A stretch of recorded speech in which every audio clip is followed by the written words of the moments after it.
Hello students, welcome to the next episode of I M classes. इस episode में हम देखेंगे चैप्टर सर्किल का नेक्स्ट टॉपिक जो है perpendicular from the centre to a chord. ठीक है, हमारा चैप्टर 10 चल रहा है, क्लास 9 मैथमेटिक्स, नाम है उसका सर्कल्स। नया टॉपिक आज स्टार्ट करेंगे, perpendicular from the centre to a chord. चलिए आगे देखते हैं कि ये आपका सर्किल है अगर, और सेंटर ओ है, तो इस सेंटर O पर एक कॉर्ड दे रखी है ए बी, उस पर परपेंडिकुलर ड्रॉ कर रहे हैं हम। ठीक है, O को थोड़ा मान लेते हैं इधर ताकि नजर आ जाए। O ये है, ठीक है, और ये आ गया परपेंडिकुलर ड्रॉ कर रहा है। परपेंडिकुलर का मतलब 90 डिग्री का एंगल बना रहा है कॉर्ड के साथ। ठीक है, ये परपेंडिकुलर ड्रॉ कर रहे हैं हम यहां पर। तो जैसा आपने प्रीवियस वीडियोस में देखा था, थ्योरम 10.1, ठीक है, 10.2 हमने उसको ड्राइव किया था और मैंने आपको पूरा डेरिवेशन दिखाया था वीडियो में। यहां पर हमारे पास आ गई थ्योरम 10.3। ठीक है, थ्योरम 10.3 क्या कहती है ये हम देख लेते हैं। Theorem 10.3, the perpendicular from the center of a circle to a chord bisects the chord. perpendicular मैं पूरा लिख देता हूं थ्योरम यहां पर। the perpendicular from the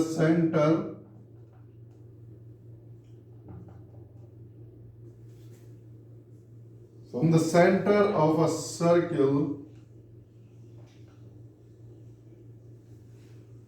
to a chord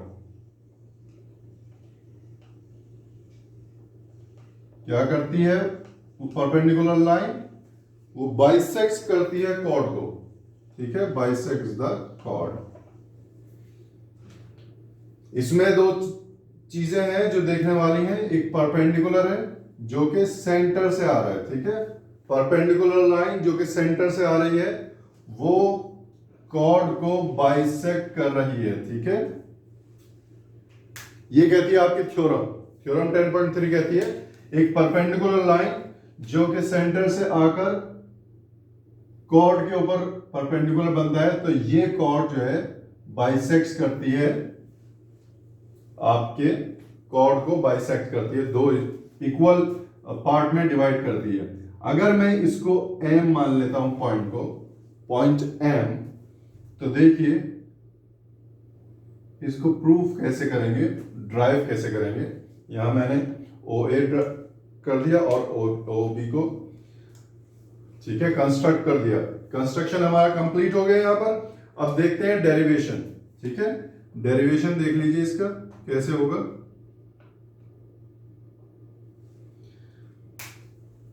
drive हम इसको कैसे करेंगे, आपके पास गिवन क्या है, देखें OM is equal to OM है, यानी कॉमन लाइन है ये तो। ठीक है, ये आपका ट्राइंगल 1 हो गया, ये ट्राइंगल 2 हो गया।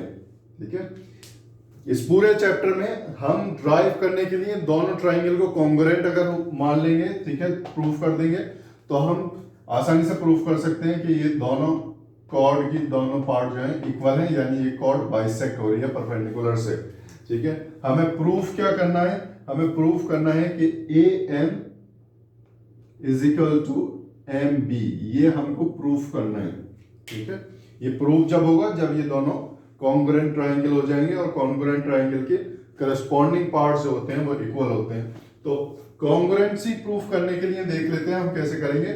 OM जो है हमारा कॉमन लेंथ है, ठीक है, कॉमन लाइन है, तो OM is equal to OM।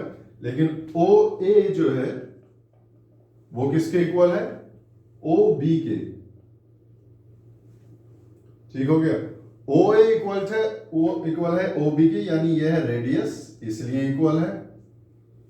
अब देख लीजिए ये जो एंगल है, थ्योरम में सबसे पहले कह रहा है परपेंडिकुलर ड्रॉ हो रहा है। परपेंडिकुलर का मतलब ही ये है कि ये एंगल जो है 90 डिग्री का एंगल है, यानी आपके पास angle OMA is equal to angle OMB, दोनों 90 डिग्री हैं, ठीक है, परपेंडिकुलर है, दोनों 90 डिग्री हैं। तो यहां पर आपकी कॉन्ग्रुएंसी बनती है हाइपोटेन्यूज, साइड एंड एंगल, ठीक है। So by right hand side, ठीक है, right angle, hypotenuse and side, ठीक है, RHS कॉन्ग्रुएंसी क्या कह सकते हैं हम, angle OMA is congruent to triangle OMA is congruent to triangle OMB, ठीक है, दोनों ट्राइंगल कॉन्ग्रुएंट हैं, ठीक है। So bye CPCT congruent part, corresponding part of congruent triangle, by CPCT we can say AM is equal to MB, hence proved, ठीक है। ये proof आपको करना था, तो ये आपका प्रूफ हो गया, कॉन्ग्रुएंट हमने प्रूफ कर दिया दोनों ट्राइंगल को। दोनों ट्राइंगल जब कॉन्ग्रुएंट हो गए तो उसके करस्पॉन्डिंग पार्ट्स भी इक्वल होंगे। अब अगर दोनों ट्राइंगल कॉन्ग्रुएंट हो गए ना, तो इसके आप फर्दर ये भी देख सकते हैं कि करस्पॉन्डिंग एंगल भी इक्वल होंगे, ये दोनों एंगल इक्वल होंगे, और ये दोनों एंगल भी इसके इक्वल होंगे। ये मैं आपकी इंफॉर्मेशन के लिए बता रहा हूं, लेकिन इसका डेरिवेशन जो है थ्योरम 10.3 का यही है। ये याद करिए थ्योरम को, कि अगर किसी भी सर्किल के सेंटर से परपेंडिकुलर ड्रॉ हो रहा है किसी भी कॉर्ड पर, तो वो कॉर्ड को दो बराबर हिस्सों में डिवाइड करेगा, बाइसेक्ट करेगा इक्वल पार्ट्स में कॉर्ड को, ठीक है।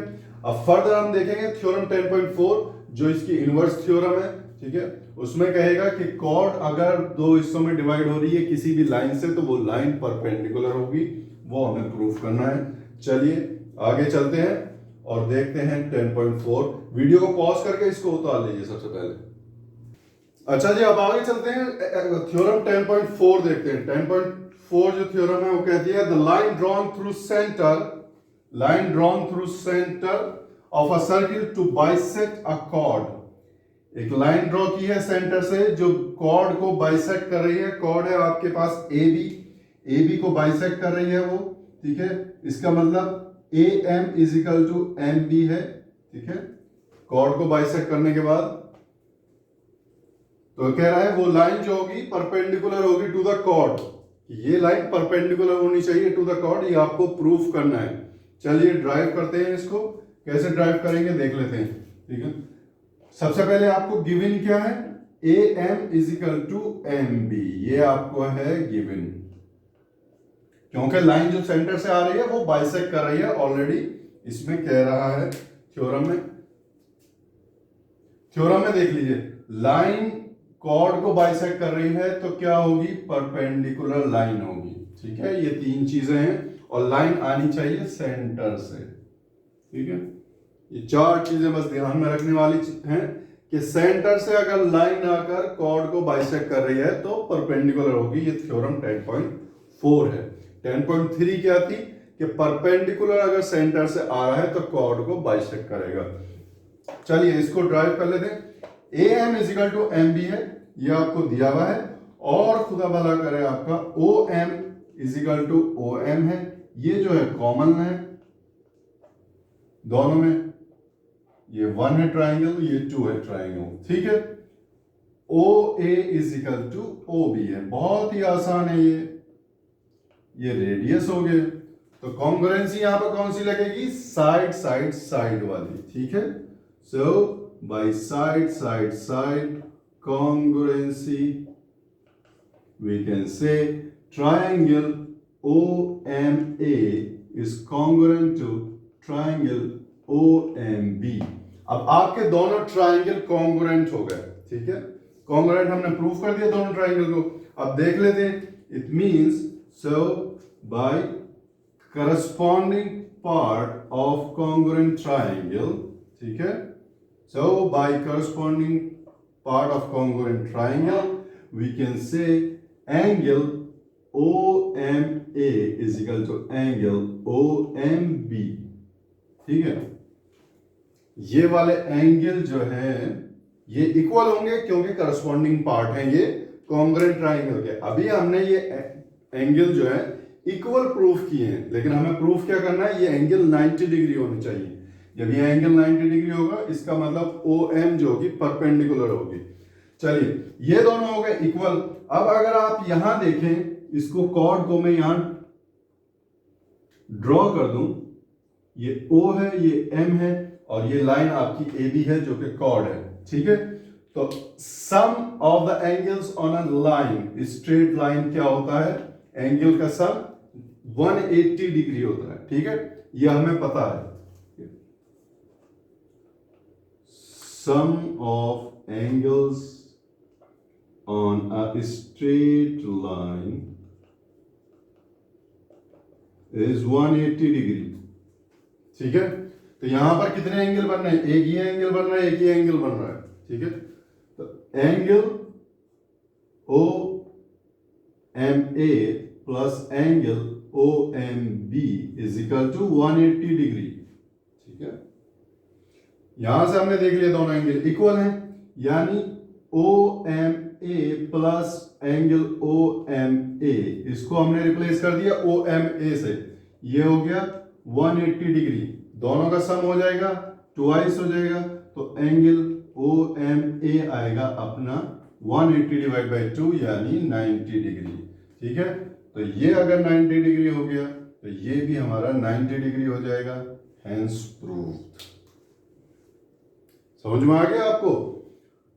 ये भी लिखना बहुत जरूरी है, क्योंकि यहां पर कॉन्ग्रुएंसी से सिर्फ एंगल इक्वल आ गए, लेकिन ये एंगल की डिग्री क्या है ये आपके पास नहीं आई। एंगल की डिग्री निकालने के लिए आपने निकाला sum of the angles on a straight line, एक स्ट्रेट लाइन पे जितने भी एंगल बनते हैं सबका सम क्या होता है, 180 डिग्री, ठीक है। उससे आपने निकाल दिया कि एक एंगल जो है आपका 90 डिग्री है, और अगर ये एंगल 90 डिग्री है so it means OM is perpendicular to AB, ठीक है। यही हमें प्रूफ करना था कि OM परपेंडिकुलर होगा AB के ऊपर। तो स्टूडेंट्स वीडियो को पॉज करके इसको उतार लिया, अब आगे चलते हैं, नेक्स्ट कॉन्सेप्ट देखते हैं। अच्छा अब चलते हैं स्टूडेंट्स नए टॉपिक की तरफ, सर्किल थ्रू 3 पॉइंट्स, ठीक है। ये टॉपिक है, हम देखेंगे कि सर्किल को ड्रॉ करने के लिए कितने पॉइंट्स की जरूरत होती है, ठीक है। जैसा आपको पता है कि किसी भी स्ट्रेट लाइन को ड्रॉ करने के लिए मिनिमम 2 पॉइंट्स चाहिए, ठीक है, मिनिमम 2 पॉइंट्स चाहिए, तभी एक स्ट्रेट लाइन ड्रॉ होगी। एक सिंगल पॉइंट से स्ट्रेट लाइन ड्रॉ नहीं होगी कि इसको आगे कहां लेके जाएंगे, इधर जाएगी, इधर जाएगी, इधर जाएगी, इधर जाएगी। नेक्स्ट पॉइंट आपको जरूर पता होना चाहिए स्ट्रेट लाइन को ड्रॉ करने के लिए, ये हम जानते हैं ऑलरेडी कि स्ट्रेट लाइन को ड्रॉ करने के लिए 2 पॉइंट चाहिए होते हैं, लेकिन अगर सेम ही स्ट्रेट लाइन पे तीसरा भी पॉइंट है तो इनको कहते हैं कोलिनियर पॉइंट्स, ठीक है।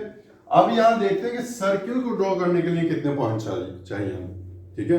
मिनिमम कितने पॉइंट रिक्वायर्ड हैं, कितने डॉट्स रिक्वायर्ड हैं एक प्लेन पर एक सर्किल को ड्रॉ करने के लिए।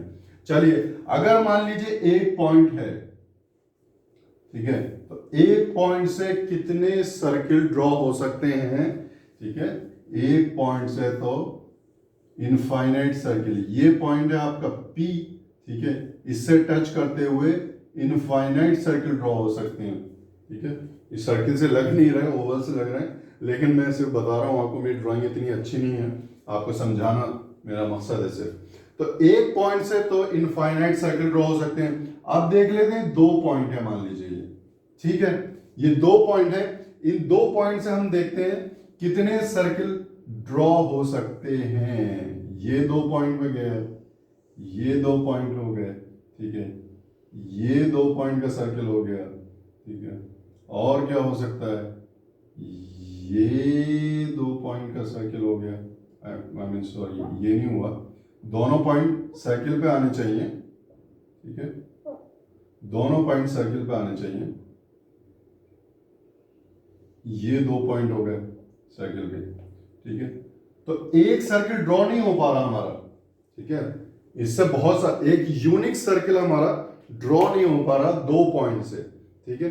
अब देखते हैं कि 3 पॉइंट से कितने सर्किल ड्रॉ हो सकते हैं। अगर 3 पॉइंट हमारे मान लीजिए कोलिनियर है, ठीक है,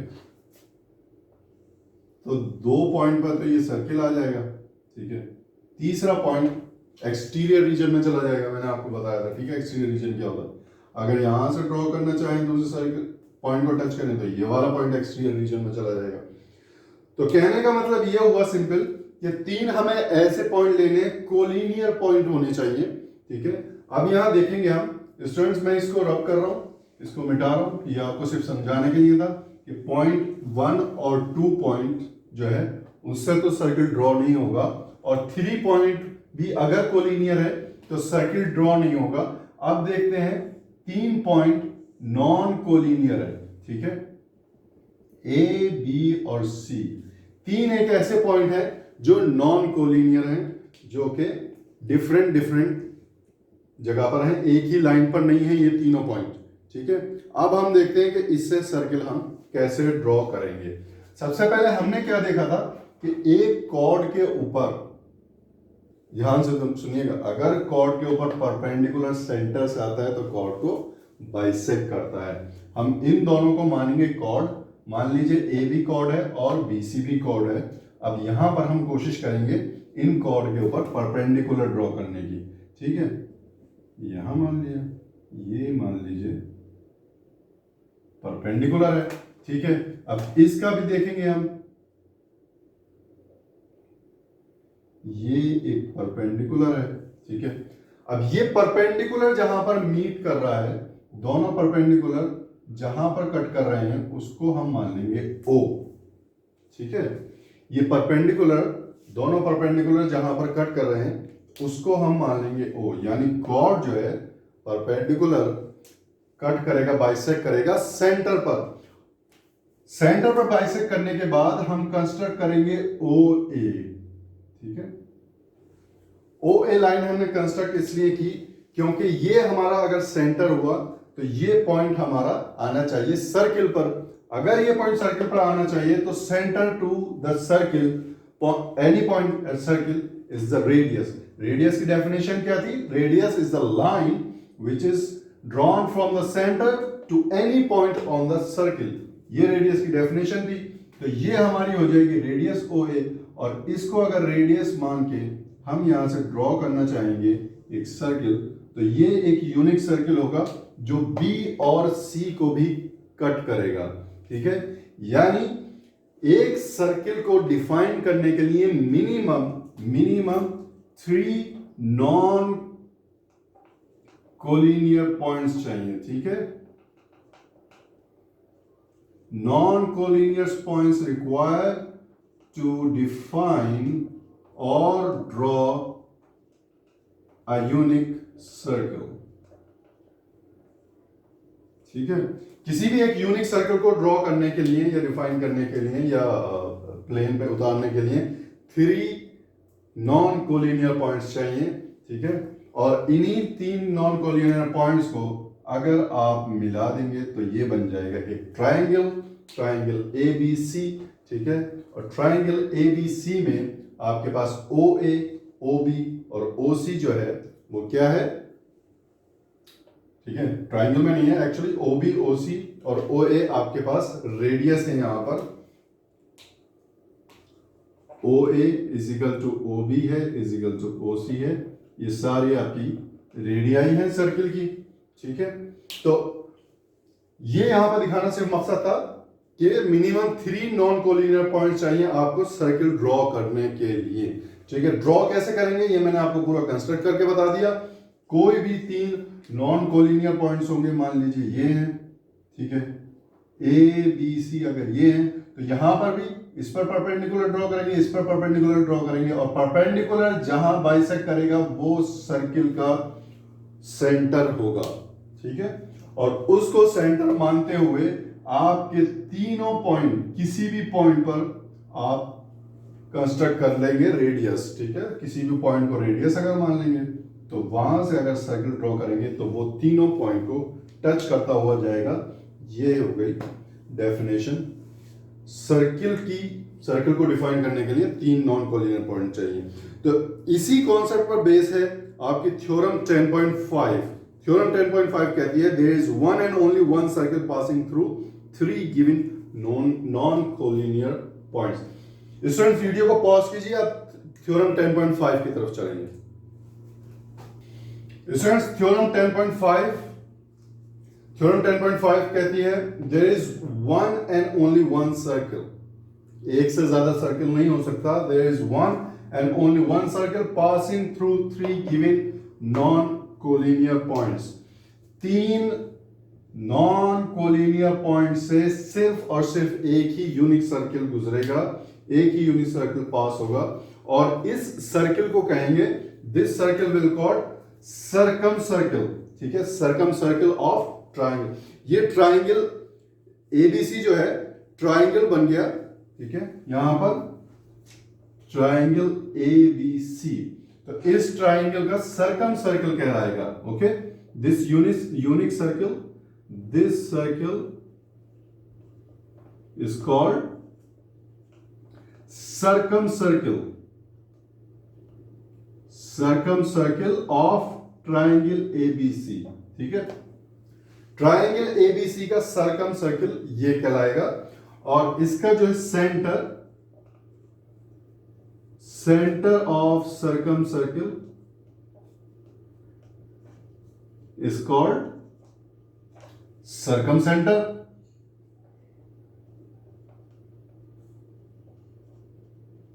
circum centre of triangle ABC. ठीक है, रेडियस इसकी क्या कहलाएगी? Radius of circumcircle is called circumradius of triangle ABC. तो स्टूडेंट्स ये थ्योरम 10.5, तीन यूनिक नॉन कोलिनियर पॉइंट्स अगर हैं तो उन तीन नॉन कोलिनियर पॉइंट्स पर सिर्फ और सिर्फ एक ही यूनिक सर्कल ड्रॉ हो सकता है। वो सर्कल जो तीनों पॉइंट को पास करेगा वो सिर्फ एक सर्कल होगा, दूसरा सर्कल ड्रॉ नहीं हो सकता। हमने देखा था अगर एक पॉइंट ले तो इनफाइनाइट सर्कल ड्रॉ हो रहे थे, दो पॉइंट ले तो भी इनफाइनाइट सर्कल ड्रॉ हो रहे थे, 4 पॉइंट्स पर भी सर्कल ड्रॉ हो सकता है, लेकिन मिनिमम 3 नॉन कोलिनियर पॉइंट्स चाहिए सर्कल को ड्रॉ करने के लिए। और ये तीन जो यूनिक पॉइंट्स होंगे, जो नॉन कोलिनियर पॉइंट्स होंगे, और इससे सिर्फ एक ही सर्कल ड्रॉ होगा, और वो सर्कल जो होगा ड्रॉ वो कहलाएगा circum circle of triangle ABC. 3 point से ट्राइंगल बन जाएगा तो उस ट्राइंगल का सर्कम सर्कल कहलाएगा। उस सर्कल का सेंटर सर्कम सेंटर कहलाएगा ऑफ ट्राइंगल एबीसी, और उसकी रेडियस सर्कम सर्कल की रेडियस कहलाएगी circumradius of triangle ABC. तो स्टूडेंट्स ये थ्योरी इसकी इंट्रोडक्शन था एक्सरसाइज 10.3 का। यहाँ पे वीडियो को हम करते हैं खत्म। अगर आपको कुछ भी समझ में नहीं आया, कोई भी प्रॉब्लम है, तो मुझे ईमेल कर सकते हैं, मेरी ईमेल आईडी डिस्क्रिप्शन में दे रखी है। हमारे वीडियो को लाइक शेयर करें और चैनल को सब्सक्राइब करके बेल आइकन का बटन जरूर दबा देना। ओके, अपना ख्याल रखें, एग्जाम की तैयारी करते रहें। Thank you, take care, bye bye.